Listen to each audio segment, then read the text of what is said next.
നമസ്കാരം. ഗോവൻ വിശേഷത്തിലേക്ക് സ്വാഗതം. സാംഗ്ലിയിൽ പുതിയ ഫാർമസി കോളേജ് ഉടൻ തുറക്കുമെന്ന് മുഖ്യമന്ത്രി സാവന്ത്. സാച്ചുറേറ്റഡ് ഡിഗ്രി കോഴ്സുകളിൽ നിന്ന് നൈപുണ്യ അധിഷ്ഠിത വിദ്യാഭ്യാസത്തിലേക്ക് മാറേണ്ടതിന്റെ ആവശ്യകത ഊന്നിപ്പറഞ്ഞുകൊണ്ട് മുഖ്യമന്ത്രി പ്രമോദ് സാവന്ത് സാംഗ്ലിയിൽ പുതിയ ഫാർമസി കോളേജ് പ്രഖ്യാപിച്ചു.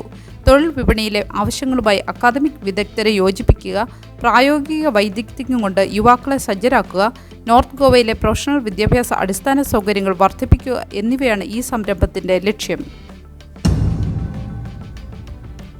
ഒരു വിദ്യാർത്ഥിയുടെ ജാഗ്രതയും അധികൃതരുടെ വേഗത്തിലുള്ള പ്രതികരണവും ചൊവ്വാഴ്ച മഡ്ഗാവിലെ ഒരു സ്കൂൾ ബസ്സിൽ ഉണ്ടാകാൻ സാധ്യതയുണ്ടായിരുന്ന തീപിടുത്തം ഒഴിവാക്കി. ഒരു വിദ്യാർത്ഥി ബസ്സിൽ കയറുമ്പോൾ ബസ്സിൽ നിന്ന് വൈദ്യുതി തീപ്പൊരി ഉയരുന്നത് കണ്ടപ്പോഴാണ് സംഭവം. വിദ്യാർത്ഥി ഉടൻ തന്നെ സ്ഥിതിഗതികൾ റിപ്പോർട്ട് ചെയ്തു. സ്കൂൾ അധികൃതർ അടിയന്തര നടപടികൾ സ്വീകരിച്ചു. അഗ്നിശമന സേനാംഗങ്ങൾ സ്ഥലത്തെത്തി ബസ്സിൽ വിശദമായ പരിശോധന നടത്തി. തീപിടുത്ത സാധ്യതകൾ വിലയിരുത്തിയിട്ടുണ്ട്. 300 കോടി വിലമതിക്കുന്ന EDC ഭൂമി ക്രയ കേസിൽ CBI അന്വേഷണം. സർക്കാരിനൊപ്പം ബന്ധമുള്ള ഭരണ സംവിധാനങ്ങൾ EDC സ്വകാര്യ വികസനവും മറ്റു വകുപ്പ് സംസ്ഥാന ഏജൻസികളും തമ്മിലുള്ള കള്ളപ്പണ ഇടപാടുകളുമായി ബന്ധപ്പെട്ട് 100 കോടി രൂപയുടെ ഭൂമി ക്രയ കേസിൽ സെഷൻസ് കോടതി CBIയെ FIR രജിസ്റ്റർ ചെയ്യാൻ നിർദ്ദേശിച്ചു. ഹൈക്കോടതിയുടെ ഉത്തരവിന്റെ അടിസ്ഥാനത്തിലാണ് ഈ നടപടി.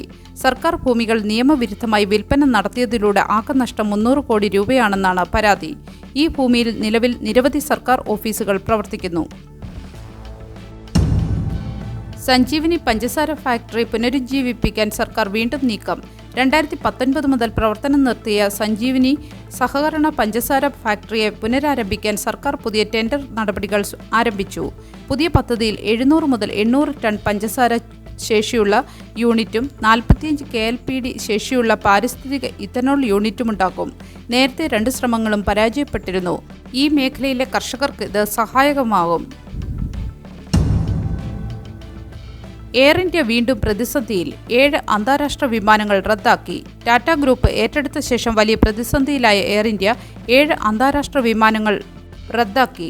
ഡ്രീം ലൈനർ വിമാനങ്ങൾക്ക് DGCA ശക്തമായ പരിശോധന നിർദ്ദേശിച്ചതിനാലാണ് റദ്ദാക്കൽ.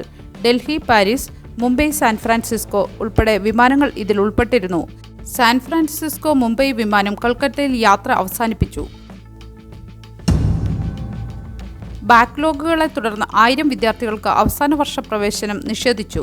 ഗോവയിലെ വിവിധ കോളേജുകളിലെ BA, BSc, BCom എന്നീ കോഴ്സുകളിലെ 2ാം വർഷ വിദ്യാർത്ഥികളിൽ ഏകദേശം 1000 പേർക്ക് ബാക്ക്ലോഗുകൾ ഉള്ളതിനാൽ അവസാന വർഷ പ്രവേശനം നിഷേധിച്ചു. ഗോവ യൂണിവേഴ്സിറ്റി സ്റ്റുഡൻസ് കൗൺസിലും ABVP ഗോപത്തുവും വൈസ് ചാൻസലറും രജിസ്ട്രാറുമായും ചർച്ച നടത്തി.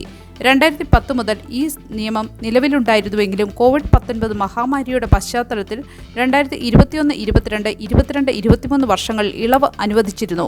ഇപ്പോൾ സപ്ലിമെന്ററി പരീക്ഷ എഴുതിയതിന്റെ ഫലം വരുന്നതുവരെ പ്രൊഫഷണൽ അഡ്മിഷൻ അനുവദിക്കാമെന്നും യൂണിവേഴ്സിറ്റി അറിയിച്ചിട്ടുണ്ട്. ഈ വർഷവും ഇളവ് അനുവദിക്കണമെന്ന് വിദ്യാർത്ഥികൾ ആവശ്യപ്പെട്ടു. നീറ്റ് വിജയിച്ചവർ ജൂൺ 20 മുമ്പ് സ്കോർ കാർഡ് സമർപ്പിക്കണമെന്ന് DTE. നീറ്റ് 2025 ഫലങ്ങൾ പ്രഖ്യാപിച്ചതിന് പിന്നാലെ DTE ഗോവ നീറ്റ് അടിസ്ഥാനമാക്കിയുള്ള പ്രൊഫഷണൽ കോഴ്സുകളിലേക്കുള്ള അപേക്ഷകർക്ക് ജൂൺ 20 മുൻപ് സ്കോർ കാർഡിന്റെ സ്വയം സാക്ഷ്യപ്പെടുത്തിയ പകർപ്പ് നേരിട്ട് അല്ലെങ്കിൽ ഇമെയിൽ വഴി സമർപ്പിക്കാൻ നിർദ്ദേശിച്ചു. BArc കോഴ്സുകളിലേക്കുള്ള അപേക്ഷകൾ ജൂലൈ 7 മുതൽ 11 വരെ സ്വീകരിക്കും. ഗോവയിൽ 1600 എഞ്ചിനീയറിംഗ് സീറ്റുകളും 200 MBBS സീറ്റുകളുമാണുള്ളത്.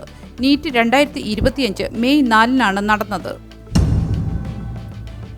നല്ലൊരു ദിവസം ആശംസിച്ചുകൊണ്ട് ഗോവൻ വിശേഷത്തിന്റെ ഈ വീഡിയോ ഇവിടെ പൂർണ്ണമാകുന്നു. ചാനൽ ലൈക്കും സബ്സ്ക്രൈബും ചെയ്ത് പ്രോത്സാഹിപ്പിക്കണമെന്നും അഭ്യർത്ഥിക്കുന്നു.